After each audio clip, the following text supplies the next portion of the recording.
नमस्कार, आप देख रहे हैं हेलो मुरैना और हमारे साथ हैं भाई सत्येंद्र तोमर, भाई रवि गुप्ता और मैं विनोद त्रिपाठी।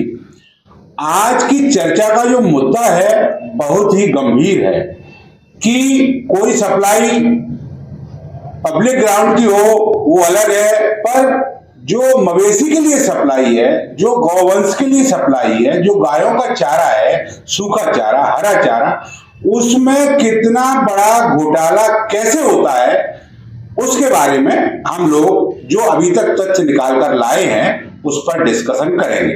तो भाई सत्येंद्र जी, शुरुआत इसकी करें अपन घोटाला इसे अभी मतलब ऐसा घोटाला नहीं है जो हो चुका जी, परंतु जिस तरह के हालात बन रहे हैं उससे लग रहा है कि कहीं ना कहीं घोटाला की पूरी रूपरेखा जो है वो बनाई जा रही है, तैयार हो रही है। हाँ, तो पहले तो मैं आपको बता दूं कि यहाँ जो देवरी पर गौशाला संचालित है, जिसका पूरा प्रबंधन नगर निगम के जिम्मे रहता है, बिल्कुल, उसके ठेके के लिए टेंडर आमंत्रित किए गए थे कुछ समय पहले। हाँ, तो तकरीबन 3 करोड़ 11 लाख का हिसाब किताब है उसमें गायों के लिए चारे का।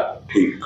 तो अब सबसे पहली बात तो ये आ रही है कि उसके समय सीमा बीत जाने के बाद भी अभी तक टेंडर प्रक्रिया फाइनल नहीं हुई है और वो ठेका नहीं हो पाया है। 1 महीना बीत गया। बिल्कुल बिल्कुल बिल्कुल है ना। तो दूसरा उसमें ये चीज निकल के सामने आ रही है कि कहीं ना कहीं उसमें किसी पहले से तय व्यक्ति को ठेका देने की जो है वो कोशिश की जाती है। ये आजकल की प्रक्रिया नहीं है। दरअसल क्या है कि मतलब ये केवल भूसे की बात नहीं करें अपन, नगर निगम या और सरकारी जो दफ्तर रहते हैं उनकी जो टेंडर आमंत्रित होती है, तो उनके कुछ चहेते ठेकेदार होते हैं। बिल्कुल। तो वो क्या करते हैं, अपने चहेते ठेकेदार को टेंडर दिलाना है और टेंडर आ रहे ज्यादा, पूल की बात भी नहीं बन पा रही, पूल भी आजकल ऑनलाइन की वजह से शायद कम हो रहे हैं, कम हो जाते हैं। तो वो करते क्या है कि वो चहेता जो ठेकेदार होता है उनका, वो ठेकेदार उनको चीजें बताता है कि आप इनमें ये शर्तें डाल दीजिए, ये शर्तें आप डाल दीजिए, जिससे ये शर्तें केवल हमारे पास है, ये चीजें, ये बात, और अन्य लोग इन शर्तों को पूरा नहीं कर पाएंगे और हम ये टेंडर ले लेंगे। अब मैं इस गायों के जो ठेके चारे का जो ठेका है उसके संबंध में आपको कुछ तथ्य बता देता हूँ।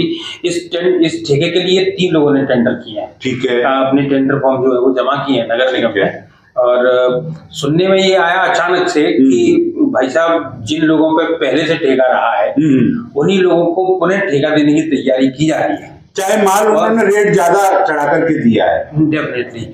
तो मैंने कहा ये कैसे संभव है जब ऑनलाइन होता है, कि बोले कि इसमें जो 2 बाकी लोग हैं ना उनके टेंडर में कहीं ना कहीं कोई टेक्निकल कमी निकाल के और वो सारी चीजें करके और उनके ठेके को निरस्त कर दिया जाएगा। 2 निरस्त हो जाएंगे तो तीसरा बचेगा। दूसरी चीज ये निकल के भी सामने आई कि जिस व्यक्ति को ठेका देने की तैयारी है उसकी जो रेट्स है वो बहुत हाई है, लगभग 2 गुनी है, जो रियल रेट होती है उससे लगभग बाजार के रेट से 2 गुने पर। दूसरे जो ठेकेदार हैं उन्होंने रेट डाली है कम, तो अब ये आशंका बन रही थी कि उसे ठेका नहीं मिल पाएगा। तो एक आशंका ये भी जताई गई जहां से अपन पे खबर आई कि अब ये हो सकता है कि ये लोग ये करें कि पूरी टेंडर प्रक्रिया को निरस्त कर दें, ताकि ये दोबारा से हो सके, फिर से बिलो रेट डाल सके उनका आदमी। तो फिर वो अपने हिसाब से जो है वो उनका आदमी है। अच्छा, एक चीज समझ में नहीं आती जी, गौशाला का जो चारों का मामला है, चारे का मामला है, तो इसमें ये गौ सेवा की नजर से देखा जाता है, मतलब गौ सेवा कर रहे हैं। तो अब अपन इसमें टेंडर ना बुला के सीधे जो भूसे वाले हैं उनसे कोटेशन लें, आप सामने बैठा भूसे वालों को आमंत्रित किया जाए, उनको बैठक में बुलाया जाए और उनसे सीधा कोटेशन लिया जाए कि भाई आप गौशाला को डायरेक्ट दो तो वो सस्ता मिलेगा, आप टेंडर आमंत्रित करने की आवश्यकता क्या। अब इसमें ये निकल के सामने आया कि इन्होंने इनको है ना वो 21,000 क्विंटल तो भूसा चाहिए, भूसा, और 22,000 क्विंटल चाहिए इनको हरा चारा चाहिए। अब जो हरे चारे की रेट है ना वो मार्केट में जब सीजन होता है तब 200-250, जैसे अभी मिल रहा है 200-250 रुपए क्विंटल मिल रहा है हरियाली। जब सीजन नहीं होता तब भी 350 से ऊपर नहीं जाता, इससे ऊपर नहीं जाता। और रही बात भूसे की, तो भूसा जब सीजन पे होता है तो 800 के आसपास, 900 के आसपास, और नहीं होता तो 1000 मान लो उसको। परंतु जो रेटें डाली गई है ना और जिनको ठेका देने की तैयारी है, ऐसा सुनने में आया है कि तकरीबन 600-700 तो हरे चारे की रेट है, मतलब 2 गुने से थोड़ा अधिक, और 1500 के आसपास भूसे की रेट है। बताइए, ये भी 2 गुना से अधिक है ना। और 3 साल से एक ही व्यक्ति के पास ठेका है, ऐसा, और उसी व्यक्ति को पुनः ठेका देने की तैयारी है, ऐसा सुनने में आ रहा है। अब जो हम लोग सुनने में आ रहा है शब्द कहते हैं ना, वो हमारे सोर्सेज हैं, हमारे जो पुष्ट सूत्र होते हैं उनसे हम ये निकाल कर लाते हैं कोई हवाबाजी अब की मैं चीजें आपको नहीं है। ये चीज बताता हूँ, अपन ने ये जो ठेके की जिम्मेदारी देख रहे हैं, हाँ नगर निगम में जो इंजीनियर है ललित शर्मा जी, उनसे बात की, उनसे जब बात की तो सारा कुछ समझ में आया। ये बात मैंने उनसे पूछा, मैंने कहा वो गौ सेवा गायों के चारे के जो टेंडर है उसकी प्रक्रिया फाइनल क्यों नहीं हो पा रही है? अभी पूछा था। बोले कि वो परीक्षण के दौरान दो जो टेंडर हैं उनमें कुछ कमियां आई हैं। जो कि अपन बात कर रहे थे कि 3 में से जो कल रात ही बताया था, मतलब कि दो को में कमियां निकाल देंगे। कुछ कमियां आई हैं, उन्होंने कहा मुझसे। मैंने उनसे पूछा, मैंने कहा कमियां कौन से वालों में है? जिनके पास पहले था उनकी में कमी है, या जो दो और है अन्य है? वो जो दो अन्य है उनके, जो दो अन्य, मतलब जो अपने पास खबर आई थी वो पुष्ट होती आ रही थी उनकी बातों, इनकी बातों से ही, क्योंकि हर साल ही ऐसा कर रहे हैं। बड़ा अजीब सा इसलिए लगता है क्योंकि जिन व्यक्तियों के टेंडर में ये टेक्निकल खामियों की बात कर रहे हैं ना, वो पुराने ठेकेदार हैं। मतलब एक ठेकेदार उनमें से 5-6 साल लगातार चारा सप्लाई कर चुके हैं। एक ग्वालियर का कोई लाल टिपारा गौशाला है, वहां भूसा सप्लाई करने वाले, कितनी बड़ी गौशाला है, सारे लोग जानते हो बड़ी उसको। मतलब वो लोग टेक्निकल कमी कैसे छोड़ सकते हैं मेरे को ये और सवाल। और टेक्निकल उलझाने वाली बात एक बहुत रोचक भी पता चली है कि जो जैसे आमतौर पर, जैसे मैं चाहूं विनोद त्रिपाठी को भी गौ सेवा के हिसाब से, भैया 800 का भूसा मिल रहा है तो 800 में खरीद के 800 में ही दे दें अपन गौशाला को, तो उसमें शर्तें ऐसी भी बताई जा रही हैं कि पहले तो विनोद त्रिपाठी का 5 करोड़ का टर्नओवर होना चाहिए ठेकेदारी का। उसके बाद में कभी पहले सरकारी वगैरह कंपनियों में कहीं सप्लाई दी है क्या? यही मतलब यही वो शर्तें होती है जिससे अपन चाहते ठेकेदार का काम दिला सकते हैं। हाँ, मतलब यही ना कि जिसने अगर पहले कभी सप्लाई नहीं की है तो वो आगे टेंडर कर ही नहीं पाएगा। वो आपको रियल रेट में दे रहा होगा, आपको 100 रुपए कुंटल देने के लिए तैयार है, तो टर्नओवर नहीं है तो आप माल नहीं लेंगे उससे महंगा नहीं।